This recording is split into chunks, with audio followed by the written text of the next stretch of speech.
I really, really want a podium this weekend. Oh man!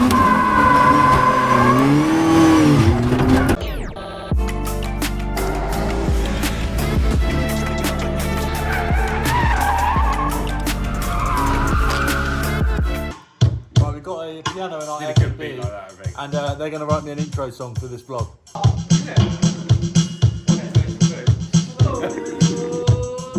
You got to get it in on it.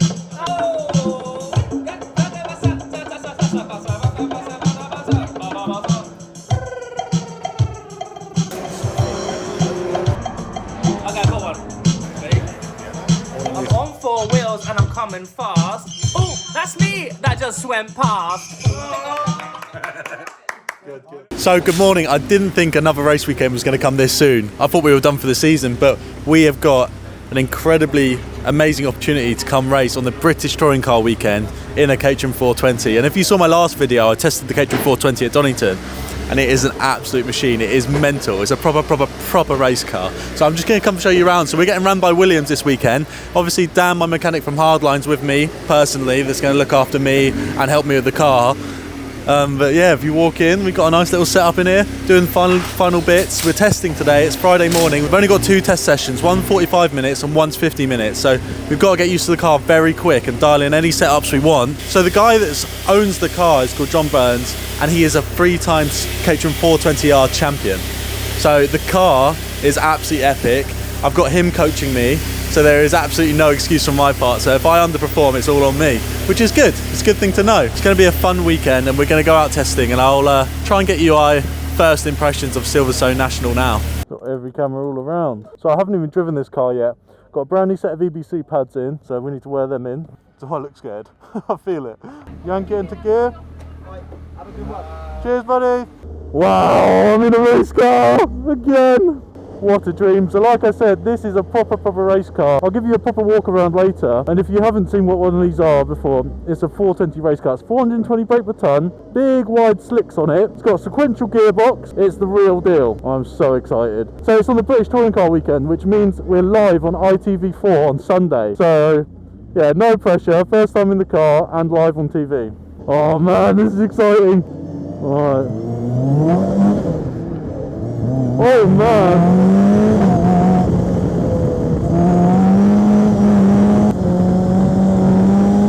This car! It must kill me already! These slicks are no joke! What the heck? Wow, it is so slippery! I'm genuinely scared, but actually, this thing is a weapon. I've never driven anything like this, I'm just on ice. I've never driven on cold splits. That was terrifying.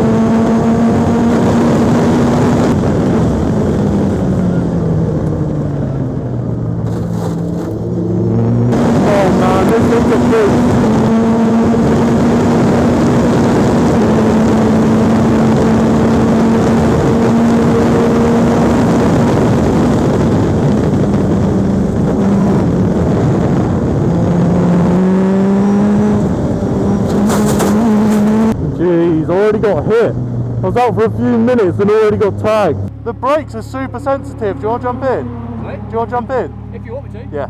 I'm really struggling with understeer. You're not going slow at the moment. Really? P7. What? Sorry. Really? I'm doing terribly. I haven't put a good lap in. Oh, P7 at the moment. Wow. Yeah. Shit. You go well. Fuck me. Cold slicks. Almost spun it off the start. There's no grip. Almost spun it completely. Hold on, mate. You were up at rank 7 for most of that. Well, but like, we'll see what John thinks, because I might just have to alter my driving. So John is this is John's car, and he's a 3-time champion. And no, he stole it. Oh yeah, it's nice. I shit myself. I came out the pits tickled the throttle, almost spun it completely round. Yeah, I was like fucking hell, yeah. What a wild session that last one was. We're cleaning the rear brakes off. We're cleaning the rear tyres off now because the diff leaks so much oil, it leaks straight onto my new brake pads, which isn't ideal, but at least we found it now and not in qualifying. Wheels are cleaned off. It went really well. I got tapped a bit in turn 1, which terrified me, and I almost spun it out of the pit lane, which interesting. It definitely didn't put me on a good start. I was a bit nervous. I think John got in a car and was absolutely rapid. He put it in 5th, and I think my time was probably more like 15th. Going out for a track walk now. Look at Silverstone in all its glory. This track is so wide, you don't realise when you're driving it, but it is massive. Look at the state of it. Hopefully there'll be some people in there tomorrow. Very limited testing, but we managed to find some good pace. We're 0.4 tenths off first place at the moment in testing, but I know exactly where them 4 tenths are, so I'm not worried. We had a good talk with John last night, looked through the data, found exactly where I'm losing the time and where I can save today, because it is now qualifying. It's 9:20 with the first cars out. I'm aiming for top 10.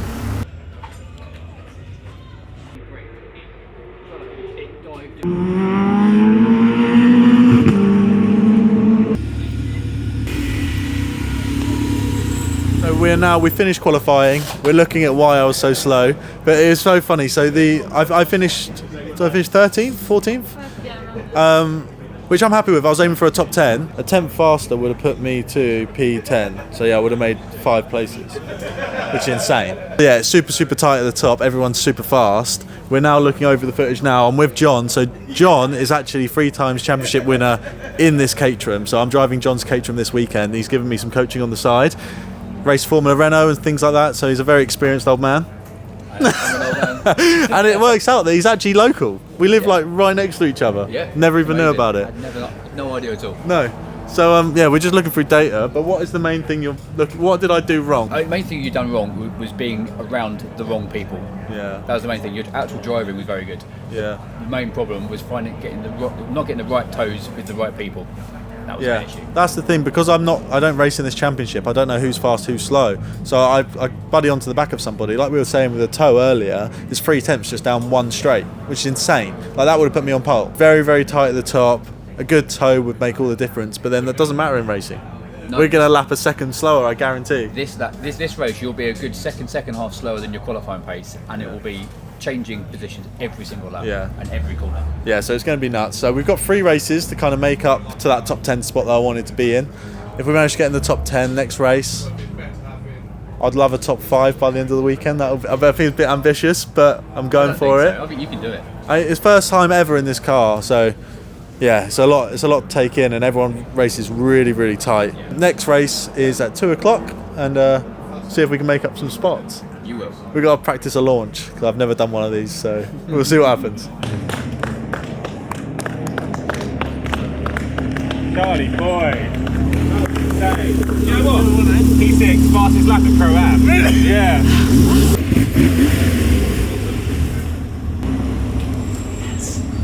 Mate, I was screaming. That's insane.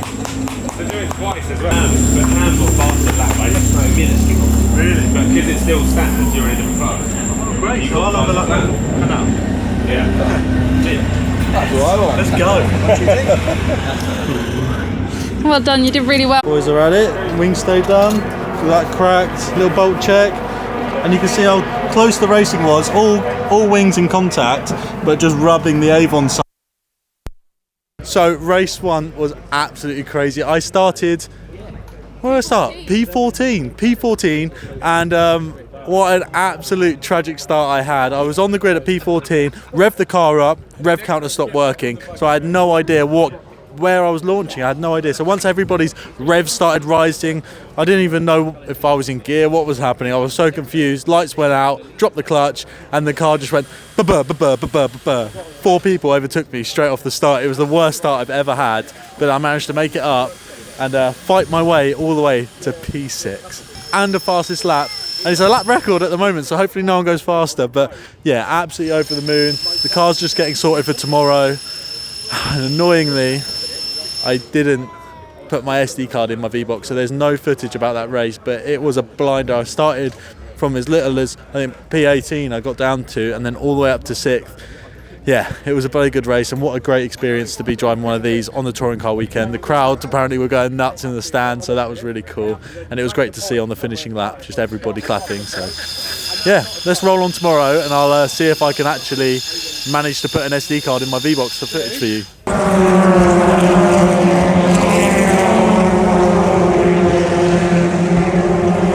There's a big crowd behind us. Silverstone in all its glory. The touring cars are out right now. You see me coming.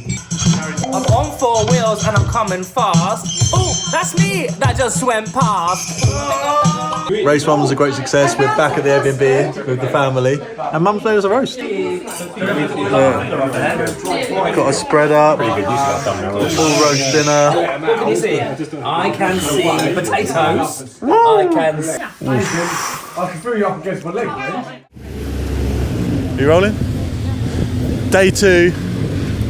After the amazing weather we had yesterday, it's decided to tip it down with rain. We're going out in 20 minutes. We've decided we think wets are the way to go. I've never driven on wets before. This is my first time driving in the wet with a 420 race car. So it's going to get a bit hairy. It's going to be a bit terrifying, especially starting at the front of the grid, P6, like towards the sharp end. We're going to make a final decision once we get down into the pits. We're going to take the slicks with us, and yeah, it's all about making the right tyre strategy at the very start.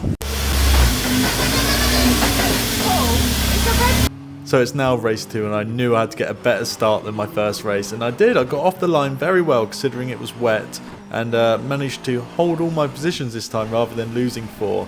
But yeah, I was coming in and I was making the first laps were quite tame, to be honest, other than I ran wide here, touched the curb, which lost me a load of speed. I then get challenged by the car behind, and if anybody knows, stay off the curbs when it's wet. I just wash wide slightly, but coming into here I see everyone's kind of going 3x3 through there, so I'm thinking if I get the inside here, the grippier line, I've crossed from the dry line to the wet line, so I've got the power out of the corner. I managed to get in a really good tow, so I've got the outside line now, which is quite nice. As everyone dives into the inside, the outside opens for me, so it means that I can brake late and just hold the car around the outside, where everyone on my inside then got caught in a traffic jam, and I managed to make it all the way around all of them. Then coming into this last corner, everyone runs wide. I poke my nose up the inside, I see the opportunity, they cross it off, which is completely fine. That just wasn't the place for overtaking that lap. So then I'm coming in now, I've taken one person up the inside, so that's one more down. I'm coming back up to where I started, right behind Jake. Jake's a really good driver. You see, he just catches the curb there, loses the rear end, so he lost a bit of traction there. So I managed to get the tow right past them, almost right past Stephen Lyle as well, but I thought I'll tuck in behind him, maintain position, get a clean exit out here because we're going onto a main straight now, and I'll get a mega tow off him. So I've run wide, I've used all the exit, tried to get as much exit speed as possible, changing up behind him. Jake's having a look up my inside, there's not enough room there, sorry Jake. Right, coming in now, I've got a mega tow up the inside. He's tried to push me right on the inside, not giving me much room, but I still managed to sneak in there, come past the wet line, onto the dry line, back on. And then I just pushed too hard again on the exit and just caught the curb, which lost me a load of traction. This meant that the 2 drivers behind me went either side of me and split me in half. So then I knew coming into this corner I had to back out because otherwise there would be trouble. So I let them guys go, and I reckon I can get the undercut. So I tuck in tight, get on the throttle early, and that worked on one of them. And then Stephen Lyle spins round as he touches them curbs. Them curbs are so slippery. Jake's challenged me on the left, but I managed just to hold him off on the inside and get the drive out. He'd done an amazing undercut here, which worked perfectly for him, but also worked even better for me because now it means I'm back in his tow. And like John said earlier, tow's 3 temps just down this back straight. So I managed to get in his slipstream, right down his inside, on the brakes, nice and early. Got it turned in, and look at that, absolutely perfect. As you can see, all the understeer I'm getting as I'm crossing the dry line, onto the wet line, all the grip again. Jake clearly had the pace advantage over me, so I let him pass, and then I went to pull in behind him, and I accidentally rear-ended him, but that was such a tragic move. I put my hand up and say sorry. It looked like I was angry, but I actually really didn't mean to rear-end him there. I just meant to follow him. So he's on a tight line now. I'm on the nice wide line. Let's see if we get a good exit out of here.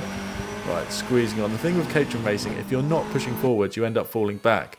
So there you go. I managed to do Jake around the outside there, and I maintained 3rd place. So I'm in 3rd place now, and I maintained it for a few laps, holding everyone behind me. Jake gets a really good tow, but then I managed to hold him off around the inside. And yeah, yet again, Jake's got amazing overdrive on me. Like I said, that toe's really hard to break. So I follow Jake in, and we've got a bit of a gap now. So I think I'll stay behind Jake and I'll follow him because he's clearly super fast. He's gone super deep, outbroken himself there. There's a lot of room up the inside. I have a little look, and then I back out of it. And then I expect Jake to stay on that inside line, but he washes out too fast. And then I'll make the undercut work, and somebody optimistically sticks their nose up here. And there was enough room for all three of us, but that guy just got on the throttle too early and T-boned me and spun me round. I was doing so well. I was on the podium. That would have been third place secured for me. And later on, Jake actually moved up to second place. So there was still room for me to be on that podium behind Jake. But unfortunately, somebody was a bit impatient on the throttle and spun me round, which is completely out of my control, which dropped me all the way back to 11th, and that's where I finished the race. So race 2, first ever time on wets, and what a machine. It handled so well, we had so much grip, and yeah, really felt comfortable in it straight away. It was really good. We started in P6, I made myself all the way up to P3, and then we were dicing with P3 and 4 for a little while, me and Jake. It was amazing. As you can see from some of the in-car footage, it was like proper close, good racing. Unfortunately, Jake ran a bit wide in one corner. I then covered the middle on the wet line. Somebody poked their nose up the inside. I knew they were there, left them so much room, but as they came onto the dry line on the exit, they got a load of oversteer, then tagged me, which spun me round, T-boned me, kept their foot in, then spun me round. So I was absolutely devastated. The podium was well on, and it was me and Jake actually ended up finishing second, so there was always a room for me on the podium there, so that would have been absolutely epic. But unfortunately, that's racing, things happen. I really want a podium this weekend. Very noisy in the background, as we found a bit of damage on the car. The rear basket has got 3 cracks in it. It's nothing that I've done, the car has just seen a lot, and it's seen some action. You can tell by the rear basket that it's obviously seen some things, but luckily Dan's got the welder out, he's sorting it out, so we'll be out for next race. So it's race 3, final race of the weekend. Here it is, we've chopped right into the action now. So I'm still around 10th, 11th place. I've come around here, there's a big pile up, so I managed to come all the way around the outside. I get squeezed on the grass and I aim for the sign, and that just took my rear wing off, but that could have been awful. And coming into this corner now, everyone's all bunched up. I brake nice and early, dart up the inside. Everyone has a bit of contact and runs a bit wide. I managed to pick off like 4 or 5 people through here. He's running slow, I'm not sure why, maybe a bit of contact. But then this leads me onto the back straight behind Carl Jones. I get a mega toe, straight up the inside, late on the brakes, haul it in. This guy's turning in, so I just have to let him in, follow him through, and now Carl Jones has run wide behind me, so no more threat. Right, following right close, and I make that move stick. So that was a pretty epic move. They're all getting a bit tangled up through here, so I just parked my car on the inside where there was room, nice and reserved. There's a bit of contact to the left, which opens the line up for me, and I just accelerate through. So we've made up some good places now. I get a really nice toe down here. I'm fighting for podium positions now. The track's opened up for me. I've gone round the outside. I'm coming into the braking zone now, right late on the brakes, leaving enough room on the inside and just nurse it round the outside to take another position. And it's looking like a podium result for me. I'm coming in, I've got the perfect line now on the inside, but I just suffer with a load of understeer, having to get off the throttle and back on it, which meant he was able to do the undercut. But I didn't just let one person back in, I've now just lost the space as well, which has dropped me down to 6th. Which is super unlucky because that was the last lap of the race due to a crash. Safety boards come out. Carl Jones had a pretty gnarly hit, but luckily he's okay, but it was a red flag which ended our race. What an amazing weekend. We had such good pace out of nowhere. We had limited testing, really good pace. That last race got finished a bit early, which is a bit unfortunate, but I was making my way through the pack. I made up to 5th place, then dropped back to 6th because of the red flag and whatnot. So I got a P4 overall, P4 in class and P6 overall, which is an amazing result considering I just jumped in this car, never driven it before. Slicks, it rained, everything. I had the whole kind of shebang of 420, and yeah, we did amazingly. Dan done so well running the car, and it was just such an amazing experience. We've got a few sets of slicks here waiting for they're all really good part 1, so maybe if anyone wants to buy them for a track day or something, let me know, save me a bit of money. But yeah, just fantastic weekend. Live streamed on ITV4 with the BTCC, big crowds. What more could you ask for? And I can't thank Quadlock enough, Specialist Rescue for getting me here, EBC as well. Like, without them guys, I literally wouldn't be able to race this weekend. So it is so exciting, and yeah, exciting things to come. Not sure what I'm going to do next season, but I'm open to offers and whatever's going to happen. Yeah, just an amazing weekend, and I can't wait for my next race, which I'll tell you a little bit more about next video.